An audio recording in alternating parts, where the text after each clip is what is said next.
Hi friends, welcome to my channel. ನನ್ನ ಹಸಿರು ಮನೆ ಬ್ಲಾಗ್ ಚಾನಲನ್ನು ಪ್ಲೀಸ್ ಸಬ್ಸ್ಕ್ರೈಬ್ ಮಾಡಿ, ಶೇರ್ ಮಾಡಿ, ಲೈಕ್ ಮಾಡಿ. ಇವತ್ತೊಂದು ಕೊಡವಾಯಿ ಮೀನಿನ ಸಾರು ಮಾಡುವ. ಕೊಡವಾಯಿ ಮೀನು ಸಾರು ಮಾಡೋದಕ್ಕೆ ನಾನಿಲ್ಲಿ 1 kg ಮೀನು ತೊಗೊಂಡಿದ್ದೀನಿ. ಇದನ್ನು ಕಟ್ ಮಾಡಿಕೊಂಡು ತೊಗೊಂಡು ಬರ್ತೀನಿ. ಫಸ್ಟು ಇದಕ್ಕೊಂದು ಸ್ವಲ್ಪ ಮಸಾಲೆ ರೆಡಿ ಮಾಡುವ. ನಾನಿಲ್ಲಿ ಒಂದು ಇಡೀ ತೆಂಗಿನಕಾಯಿದ ಒಂದು ಅರ್ಧ ಅಷ್ಟೇ ಹಾಕ್ಕೊಂಡಿದ್ದೀನಿ. ಸ್ವಲ್ಪ ಅರಿಶಿಣ ಪುಡಿ, ಒಂದು 15 ಬ್ಯಾಡಗಿ ಮೆಣಸಿನ್ಕಾಯಿ, ಹುಣಸೆಹಣ್ಣು, ಕೊತ್ತಂಬರಿ ಬೀಜ, ಜೀರಿಗೆ, ಅಜ್ವಾನ, ಉದ್ದಿನಬೇಳೆ, ಸ್ವಲ್ಪ ಸೋಂಪು, ಮೆಂತ್ಯಕಾಳು, ಬೆಳ್ಳುಳ್ಳಿ, ಹಾಗೆ ಕಾಳುಮೆಣಸು, ಈರುಳ್ಳಿ ಇಷ್ಟನ್ನು ತಗೊಂಡಿದ್ದೀನಿ. ಇದನ್ನು 1-2 ಚಮಚಗುಷ್ಟು ಎಣ್ಣೆ ಹಾಕ್ಕೊಂಡು ಸ್ವಲ್ಪ ರೋಸ್ಟ್ ಮಾಡಿಕೊಳ್ಳುವ.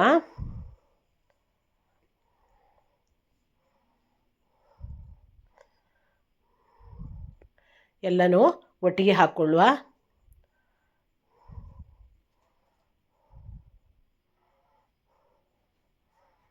ಸ್ವಲ್ಪ ಫ್ರೈ ಆಗಲಿ ಇದು.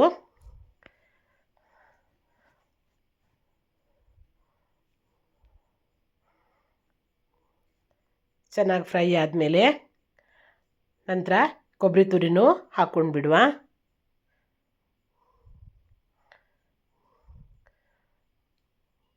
ಕೊಬ್ಬರಿ ಹಾಕ್ಕೊಂಡ್ಮೇಲೆ ಸ್ವಲ್ಪ ಪರಿಮಳ ಬರೋವರೆಗೂ ಹುರ್ಕೊಂಡು ಬಿಡುವ.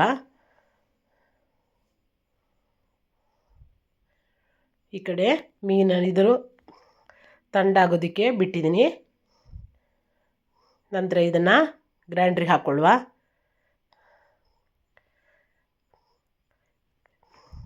ಅದು ರುಬ್ಕೊಂಡು ತೊಗೊಂಡು ಬರೋದ್ರಿಗೆ ಇಲ್ಲಿ ಫಿಶನ್ನು ಕಟ್ ಮಾಡ್ಕೊಂಡು ತೊಗೊಂಡು ಬಂದಿದ್ದೀನಿ. ನೋಡಿ, ಮೀನು ತುಂಬ ಚೆನ್ನಾಗಿರುತ್ತೆ, ಫುಲ್ ವೈಟ್ ಇರುತ್ತೆ ಈ ಮೀನು.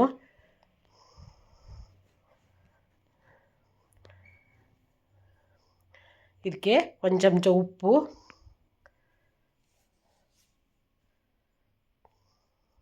ಹಾಕಿ ಚೆನ್ನಾಗಿ ಮಿಕ್ಸ್ ಮಾಡಿ ಎತ್ತಿಟ್ಕೊಳ್ಳುವ. ಒಂದು ಅರ್ಧ ಗಂಟೆ ಎತ್ತಿಟ್ಕೊಳ್ಬೇಕು. ಇದು ಈ ಮೀನು ಭಾಳ ಸಪ್ಪೆ ಇರುತ್ತೆ ಇದು, ಹಾಗಾಗಿ ಒಂದು ಅರ್ಧ ಗಂಟೆ ಬಿಡಬೇಕು. ನಂತರ ಈ ಕಡೆ ನಾನು ಮಸಾಲೆ ರುಬ್ಬಿ ತೊಗೊಂಡು ಬಂದಿದ್ದೀನಿ.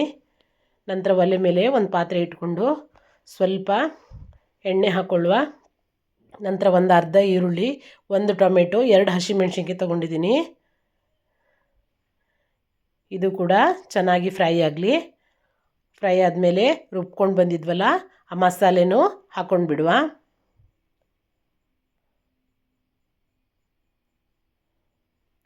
ನೋಡಿ, ಚೆನ್ನಾಗಿ ಕುದಿ ಬಂದಮೇಲೆ ಮೀನನ್ನು ಹಾಕ್ಕೊಳ್ಳುವ.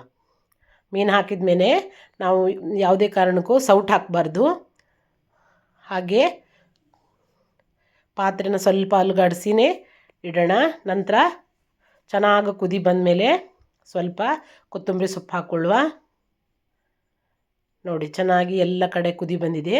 ನಂತರ ಇದನ್ನು ಗ್ಯಾಸ್ ಆಫ್ ಮಾಡಿ ಒಂದು 5 ನಿಮಿಷ ಮುಚ್ಚಿಡುವ. ನೋಡಿ, ಕೊಡವಾಯಿ ಮೀನಿನ ಸಾರು ರೆಡಿಯಾಗಿದೆ. ಈ ಸಾರು ಬಾಣಂತಿಯರೆಲ್ಲ ಕೊಡೋಕ್ಕೆ ತುಂಬ ಚೆನ್ನಾಗಿರುತ್ತೆ ಇದು. Thanks for watching.